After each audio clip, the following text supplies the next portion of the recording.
Hi అండి. బచ్చల కూర పప్పు ఏ విధంగా చేసుకోవాలో చూద్దాము. ముందుగా కందిపప్పుని కడిగి నానబెట్టుకోవాలి ఒక గంట సేపు. తర్వాత గిన్నెలో వాటర్ తీసుకొని ఉప్పు వేసుకొని బచ్చల కూరని కూడా కొద్దిసేపు కడిగి 2 సార్లు తీసుకోవాలి. పప్పులో వాటర్ వేసుకొని బచ్చల కూర, పచ్చిమిర్చి, కారంకి సరిపడినన్ని, ఒక టమాటో, 1 స్పూన్ జీలకర్ర, చింతపండు వేసుకొని ఉడికించుకోవాలి ఒక 4 విజిల్లు.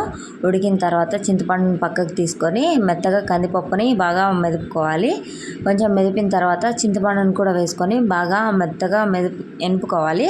ఎనిపి పక్కన పెట్టుకోవాలి. తర్వాత ఒక గిన్నె తీసుకొని 2 స్పూన్ల ఆయిల్, పోపు దినుసులు, వెల్లుల్లి వేసుకొని కలుపుకొని కొంచెం వేగిన తర్వాత ఎండుమిర్చి, ఒక ఆనియను, కొంచెం కరివేపాకును వేసుకొని బాగా ఫ్రై చేసుకోవాలి.